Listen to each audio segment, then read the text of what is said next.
Berikut ini merupakan hal-hal yang harus diperhatikan dalam gerakan sholat berjamaah. Pertama, makmum tidak boleh beda dengan imam dalam hal gerakan dengan perbedaan yang sangat mencolok. Kalau perbedaan mencolok, batal sholat. Kalau mendahului tidak, cuma menghilangkan pahala jamaah haram. Mendahului imam itu misalnya, belum rukuk, rukuk duluan. Ngaco. Makmum gak sabar. Imam rukuk, dia sudah i'tidal. Kalau ini mendahului. Tapi yang berbeda itu adalah contoh. Imam duduk membaca tasyahud awal. Imam duduk baca tasyahud awal, tak taunya makmumnya langsung berdiri. Nah, makmum langsung berdiri. Atau sebaliknya.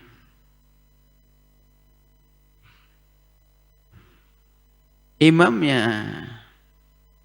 tidak tasyahud, makmumnya tiba-tiba tasyahud. Ini perbedaan. Yang demikian enggak diperkenankan. Berbeda jika dalam kunut, supaya dipahami sebentar. Di dalam kunut,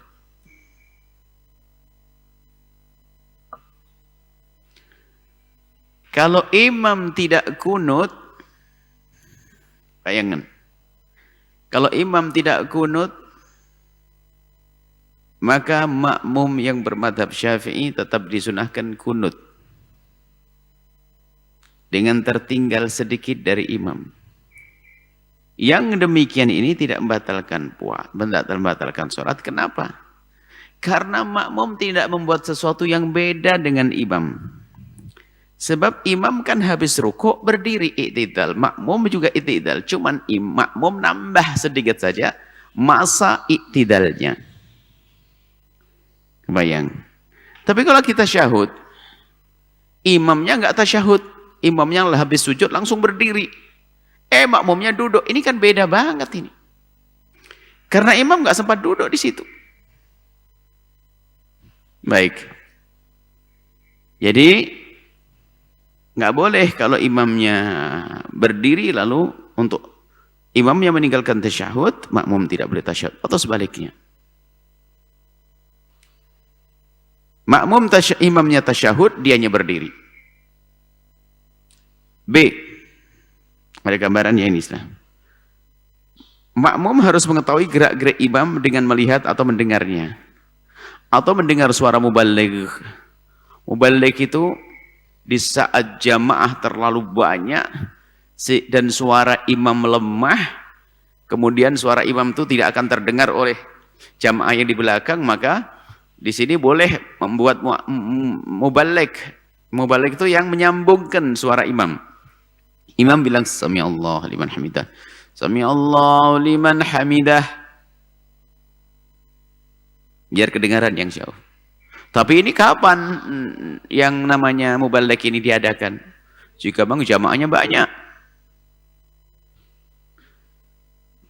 Jamaahnya cuma 4 pakai muballigh. Ini aneh-aneh. Makmum tidak boleh tertinggal 2 rukun fi'li. Tidak boleh tertinggal 2 rukun fi'li, gerakan dari imam baik pendek maupun panjang dalam keadaan tidak ada uzur. Jadi, kalau nggak ada uzur, kok makmum ketinggalan 2 rukun, maka nggak sah. 2 rukun, baik pendek atau panjang. Kita tahu rukun. Rukuk itu rukun. I'tidal rukun. Sujud rukun. Lah, ini makmum masih berdiri baca Fatihah. Imamnya sudah rukuk. Setelah imam rukuk, imam sudah i'tidal. Setelah imam i'tidal, imam sujud. Nah, di saat imam sujud, makmum berdiri, berarti perbedaannya adalah ada 2. Rukuk sama i'tidal. Rukuk sama i'tidal. Maka makmum yang mendahului 2 rukun kayak begini ini tanpa uzur, batal salatnya makmum. Apa ketinggalan? Ini ketinggalan di sini, ketinggalan. Makmum yang ketinggalan seperti itu adalah batal salatnya. Makanya kalau sholat ya jangan ketinggalan seperti itu. Maka idealnya, tepatnya itu imam rukuk nyusul rukuk, imam berdua i'tidal kita i'tidal. Berbeda jika makmum itu ketinggalan karena uzur. Kalau ketinggalan karena uzur itu asalkan tidak lebih disebutkan dari 3 rukun panjang, tidak lebih dari 3 rukun panjang, maka sholatnya masih sah. Karena uzur, misalnya makmum wajib membaca surat Al-Fatihah, tapi dia tidak baca Al-Fatihah. Karena lupa, atau karena bacaan Fatihahnya lambat. Dia belajar Fatihah, Bismillahirrahmanirrahim, tidak beres-beres. Imamnya rukuk, i'tidal, kemudian sujud, duduk di antara 2 sujud, dan sujud lagi. Nah, sekarang kita hitung rukun panjang. Kalau biarpun dia ketinggalan rukun panjang, asalkan tidak lebih dari 3 rukun panjang, maka sholatnya sah. Ya, rukun panjang itu apa? Rukuk rukun panjang, tolong dibedain. I'tidal rukun pendek. Sujud rukun panjang, duduk di antara 2 sujud rukun pendek. Sujud lagi rukun panjang. Coba. Rukuk rukun panjang, i'tidal pendek. Sujud panjang, duduk di antara sujud pendek. Sujud lagi berarti sujud sama rukuk.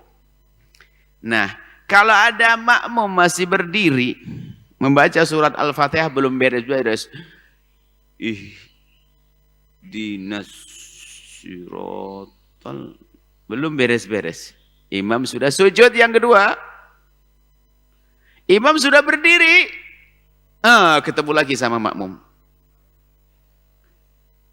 Maka di saat seperti ini, makmum tidak boleh melanjutkan sholatnya untuk rukuk. Tapi makmum ngikut lagi imam. Ngikut lagi imam, baca Fatihah dari awal lagi. Sebab sudah ketinggalan 3 rukun panjang. Tapi kalau imam sujud, kok makmum sudah ngejar rukuk, imam sudah rukuk, makmum sudah rukuk, maka itu sah. Ini perlu pelan-pelan ini diperhatikan. Tapi jarang hampir orang ketinggalan kayak begini ini. Hampir mana ada ketinggalan sampai 2 sujud itu. Jadi gambarannya adalah 2, beberapa macam. 1, imamnya terlalu cepat. 2, makmumnya lambat. 3, makmumnya lupa, bengong. Allah, saking khusyuknya dengar bacaan imam. Tiba-tiba sudah rukuk, rukuk baru baca Al-Fatihah. Sebab apa? Makmum kalau menemui berdirinya imam dalam tempo yang cukup untuk membaca surat Al-Fatihah, maka sang makmum wajib baca Fatihah, tidak boleh turun dulu.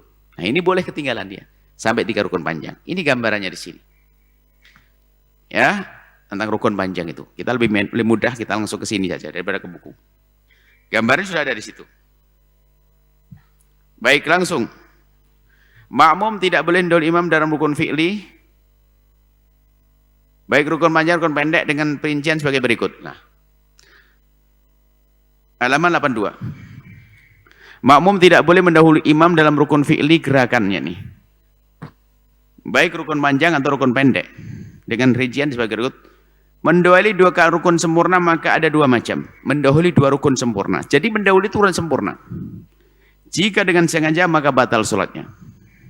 Jika tidak disengaja, lupa atau tidak tahu, maka tidak batal sholatnya, tapi rukun tersebut tidak dianggap. Sehingga wajib kembali kepada posisi imam. Jika tidak kembali, maka wajib menambah 1 rakaat setelah imam sholat.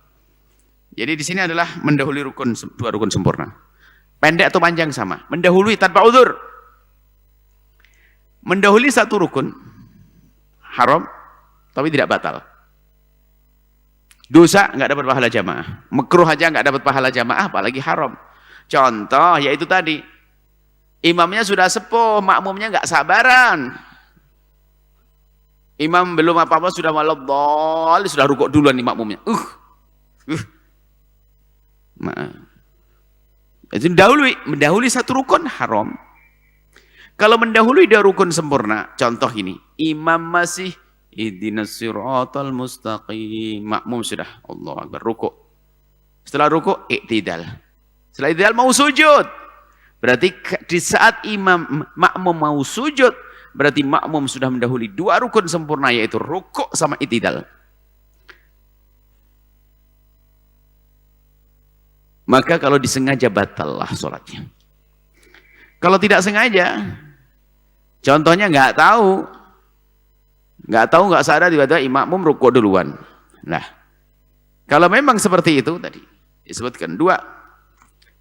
Kalau demikian, maka jika makmumnya mendahului dalam keadaan karena uzur, yaitu tadi nggak sadar, kalau nggak sadar, jika karena dia nggak sadar, maka dia harus segera kembali. Tiba-tiba, nah contohnya ya apa ya? Nggak dengar, rengang-rengang suara lagi rame, tiba-tiba apa? Dipikir imamnya sudah rukuk, dia mah rukuk langsung. Kemudian apa? Habis rukuk i'tidal. Habis saya mau sujud, setelah itu baru sadar. Imam baru Allahu Akbar, baru rukuk. Dah, kacau nih. Maka di saat seperti itu, makmum wajib kembali ke posisi semula, ngikuti imam. Wajib mengambil posisi semula, kemudian ngikuti imam. Kalau tidak, ngelanjutin terus, maka dianggap tidak sah. Bukan tidak sah. Rakaat tersebut tidak dianggap karena dia belum menyempurnakan rukunnya, maka nanti nambah satu rakaat lagi setelah imam salam. Ini mendahului hanya satu rukun saja, maka ada dua macam. Jika dengan sengaja maka sholatnya sah, tetapi hukumnya haram dan menghilangkan pahala sholat berjamaah, yaitu tadi mendahului imam, nggak sabaran. Dan jika dilakukan secara berturut-turut maka akan batalkan sholat berturut-turut. Berturut-turut gimana? Kejar-kejaran sama imam. Dia rukuk, imam masih berdiri. Kemudian dia i'tidal, imam masih berdiri. Di saat dia mau sujud, imam rukuk. Dia rukuk, imam berdiri. Dia i'tidal, makmum i'tidal, imam belum rukuk. Dia sujud, berarti baru imam rukuk. Nah, berarti ini mendahului imam satu rukun, yaitu rukuk saja. Setelah itu imam mau i'tidal, dia sudah berdiri dari sujud. Terus jadi kejar-kejaran mendahului imam satu rukun, maka kalau berturut-turut batallah sholatnya. Gambaran turut-turut itu harus paham. Bukan dua rukun, satu rukun. Sebab di saat makmum sujud, imam sudah mulai rukuk. Makmum mau sujud, imam sudah rukuk. Sehingga yang ketinggalan hanya waktu rukuk saja. Rukuknya nggak ketemu. Tapi di saat makmum sudah mau sujud, imam rukuk. Makmum mau berdiri duduk di antara dua sujud, makmum sudah i'tidal. Berarti mendahulunya imam hanya satu rukun saja, cuman berurut-urut terus seperti itu. Maka juga batal itu. Baik. Yang ketiga, mendahului imam dengan niat mufarokoh. Lah ini baru kalau ada hajat dan sebagainya mufarokoh, maka sholatnya tidak batal dan tetap mendapatkan pahala utuh jika disebabkan adanya uzur. Contoh ini ilmu ya ini. Mohon maaf, misalnya Anda lagi sholat berjamaah kok sakit perut. Kalau nunggu sampai imam berantakan di perut. Mau batalin? Enggak boleh dong batalin sholat fardu. Masih rakaat pertama sholat subuh. Habis sholat subuh panjang-panjang baru waladhdallin, amin. Aduh sakit perut gimana nih? Maka di saat ada uzur semacam ini, Maka makmum jangan motong sholat, langsung aja cepat ruku. Langsung cepat ruku, langsung diselesaikan sholatnya dengan cepat. Jangan ngikuti imam, namanya mufarokoh.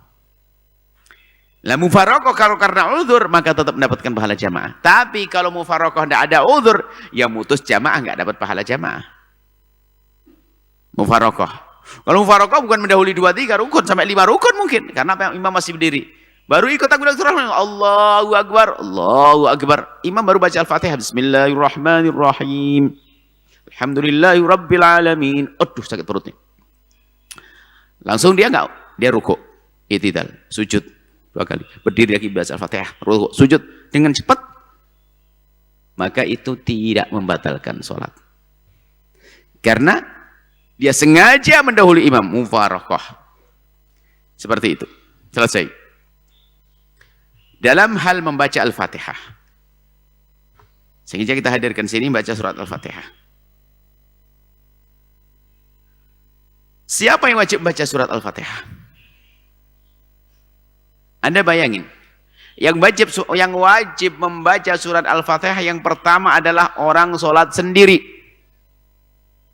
Karena kita nggak ada urusan dengan siapapun. Maka kita wajib baca Fatihah secara sempurna bagi yang hafal. Sholat sendiri. Yang kedua adalah, kalau jadi imam bebas ngatur dirinya. Kalau jadi imam, maka dia bebas. Wajib baca surat Al-Fatihah sempurna. Adapun yang ketiga, makmum. Kalau Anda jadi makmum, jangan tertipu dengan sebagian omong, Fatihahnya makmum dijamin sama imam. Lah, ini dalam keadaan apa sih? Tidak mutlak, tidak semuanya. Sehingga gara-gara pendapat ini makmum nggak mau baca Fatihah, kenapa? Bacaan saya sudah ditanggung imam. Oh enggak, Anda tidak baca Fatihah nggak sah sholatnya. Nah, makmum yang wajib membaca surat Al-Fatihah adalah, ini harus pahami, makmum yang sempat bertemu dengan imam berdiri dalam tempo yang cukup untuk baca surat Al-Fatihah. Misalnya kita bermakmum dengan seorang imam, imam baru membaca waladhdallin amin, dan dia suratnya nanti adalah panjang, misalnya Al-Qari'ah. Maka kemudian kita takbiratul ihram muslim makmum, Allahu Akbar, karena Qari'ah itu adalah melebihi daripada Fatihah. Masih cukup tempo ini untuk baca Fatihah, maka wajib saya sebagai makmum untuk baca surat Al-Fatihah, karena saya menemui imam berdiri dalam tempo yang cukup untuk baca Fatihah. Tapi kalau kita nemui imam gak cukup untuk baca Fatihah, maka gak wajib Fatihah. Contoh, imam berdiri di sholat fardu, imam berdiri hampir ruku, kita mengucapkan Allahu Akbar, takbiratul ihram, kita baru baca Al-Fatihah, Bismillahirrahmanirrahim, sudah ruku imam, maka ikuti rukunya imam. Kita tidak wajib membaca surat Al-Fatihah. Karena apa? Kita tidak menemui imam dalam waktu berdiri yang dalam tempo yang cukup untuk baca surat Al-Fatihah. Baik, seperti itu. Kemudian, catatan penting banget. Sunnah bagi imam dalam sholat jahriyah. Tolong imam, dalam mazhab kita Syafi'i, mazhab Hanafi malah batal itu. Dalam mazhab Syafi'i, kalau imam setelah baca waladhdallin amin, maka hendaknya diam sejenak sebelum membaca surat. Jadi waladhdallin amin, jangan langsung baca surat berikutnya. Nah, diamnya ini untuk memberi kesempatan bagi makmum untuk membaca surat Al-Fatihah. Sebab dianjurkan makmum kalau membaca surat Al-Fatihah itu setelah Fatihahnya imam. Biarpun seandainya bareng-bareng sama imam juga sah, tapi yang bagus adalah makmum kalau membaca surat Al-Fatihah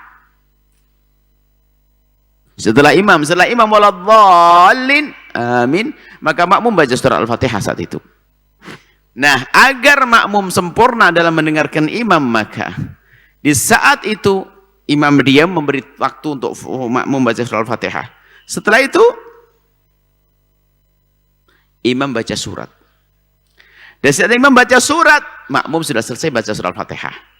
Jadi setelah imam waladhdallin amin, diam sejenak. Diperkirakan makmum baca Fatihah. Waladhdallin amin. Setelah makmum diperkirakan selesai baca Fatihah, kita langsung bismillahirrahmanirrahim, inna anzalnahu, dan seterusnya. Seperti itu. Nah, ini mohon ini diperhatikan. Kemudian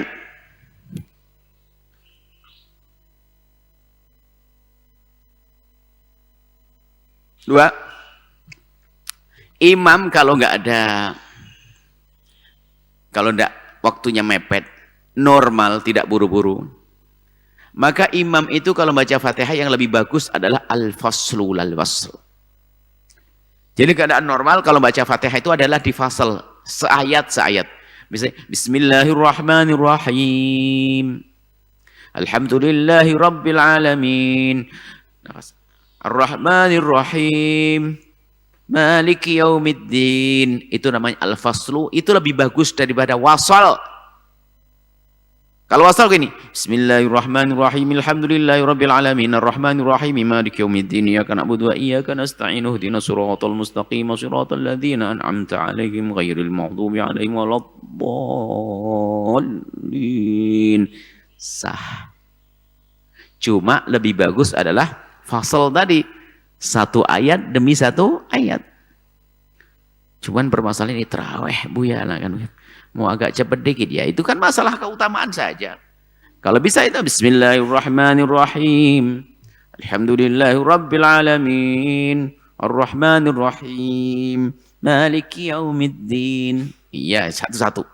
Itu namanya al-faslu. Paham ya? Al-faslu itu lebih utama daripada wasal.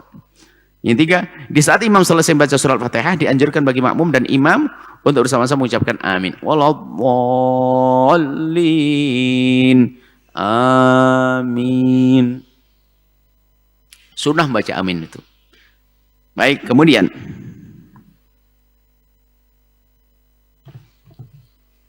catatan mana? Yang pertama, makmum masbuk tidak harus memulai baik. Ada faedah juga. Catatan yang paling atas. Makmum masbuk. Kalau Anda jadi makmum, imam sudah mulai sholat dapat 1 atau 2 rakaat. Makmum masbuk. Makmum masbuk itu kalau nyambung, kalau ikut sholat imam itu tidak harus nunggu berdiri. Misalnya kita datang, imam kok sudah rukuk, atau imam sujud, ya nggak apa-apa, kita takbiratul ihram, Allahu Akbar, langsung sujud. Karena semakin cepat kita gabung dengan imam, semakin besar pahalanya. Cuman umumnya bagaimana? Yuk, nunggu berdiri dulu. Kapan makmum imam? Kan Allah, nunggu dulu. Kalau sudah imamnya berdiri, baru nanti. Nah, itu umumnya kita. Jadi, itu juga sah, boleh. Jadi imam lagi sujud, biarin selesai sujud. Tasyahud, setelah tasyahud, rakaat kedua duhur nih. Setelah rakaat kedua duhur, tasyahud, baru imam berdiri, baru kita ngikut. Allah, itu sah juga. Cuman kalau ingin dapatkan keutamaan, kejar imam secepatnya. Kalau kita ketemu imam, imam sudah selesai rukuk, setelah rukuk imam, kita telah baru jalan. Sami Allahu liman hamidah. Kita langsung Allahu Akbar, ikut berdiri sama imam. Cuman gak dihitung rakaatnya. Ikut sujud, maka dengan demikian semakin cepat kita bergabung dengan imam, semakin besar pahalanya dong. Gak usah nunggu.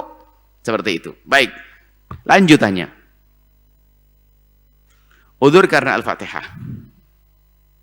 Udzur yang dianggap karena menyempurnakan surat Al-Fatihah diantaranya adalah sebagai berikut. Makmum terlalu lambat dalam baca surat Al-Fatihah. Tadi kan udzur, boleh ketinggalan imam lebih dari 3 rukun panjang. Itu apa? Makmum terlalu lambat dalam membaca Al-Fatihah. Makmumnya lambat banget karena baru belajar Fatihah. Bismillahirrahmanirrahim. Imam sudah ruku, imam sudah iktidal, imam sudah sujud, dia belum selesai Fatihah. Maka itu termasuk yang uzur karena membaca Al-Fatihahnya makmum lambat. Yang kedua, imam terlalu cepat. Yang ketiga, lupa dalam baca Al-Fatihah. Imam sudah baca Fatihah, saking khusyuknya dengar imam, bacanya ajib banget. Tak tahu setelah itu apa? Selesai baca imam, rukuk imam, kaget dia belum baca surat Al-Fatihah. maka itu udhur. Tapi makmum harus menyelesaikan Fatihah, biarpun ketinggalan 2 rukun sampai 3 rukun. Asalkan tidak lebih dari 3 rukun panjang, maka sholat makmum adalah sah. Jadi udhurnya karena lupa tadi. 4. Ragu dalam baca Fatihah, apakah sudah baca Fatihah atau belum? Dan bukan termasuk orang yang waswas. Tetapi dalam hal ini orang waswas pun dimaafkan. Maka dalam ini orang waswas dimaafkan. Jadi gini, dia itu baca Fatihah ragu tadi. Ragunya bukan karena waswas. Sempurna enggak tadi? Wah ini kacau, kayaknya ada ketinggalan tadi. Wah ketinggalan, iya karena belum saya baca. Balik dia kalau merasa. Misalnya dia sudah baca, ihdinas siratal mustaqim, siratal ladzina an'amta alaihim. Tadi kayaknya ada yang kurang. Maliki yaumiddin, dibalik. Harus. Jadi kalau lupa semacam itu, dimaafkan. Namanya lupa, ragu begitu. Ragu tadi sudah saya baca atau belum. 5. Makmum menunggu bacaan Fatihahnya imam supaya bisa membaca Al-Fatihah setelah surat Al-Fatihah imam selesai. Tapi tiba-tiba imam langsung rukuk. Nah, kan kaidahnya begini. Imam kalau setelah waladhdallin amin, sunnah imam itu diam sejenak, memberi kesempatan makmum untuk baca surat Al-Fatihah. Lah makmum sudah ngerti langgannya begitu. Biasanya makmum tuh dengar Fatihahnya imam dengan khusyuk, enggak baca apa-apa makmum. Setelah imam baca surat Al-Fatihah waladhdallin amin bareng-bareng, baru makmum baca Bismillahirrahmanirrahim. Alhamdulillahirabbil alamin. Rupanya di hari itu mah beda kisahnya. Imam ini setelah waladhdallin amin biasanya memberi kesempatan kepada makmum. Tatanya enggak.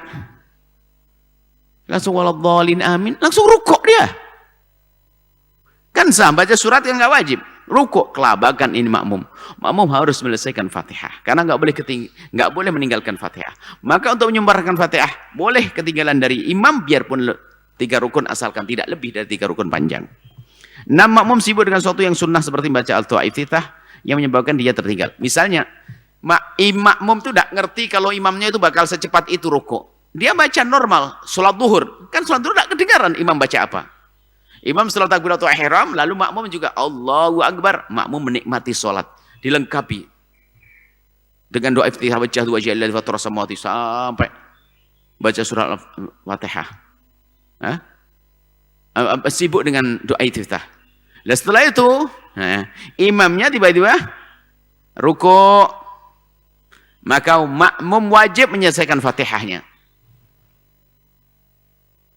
Dan biarpun ketinggalan nggak apa-apa, asalkan tidak lebih dari 3 rukun. Maka ketika ada udzur seperti salat, maka ketika ada udzur tersebut, seorang makmum boleh tertinggal beberapa rukun solat dari imam untuk menyempurnakan Al-Fatihah.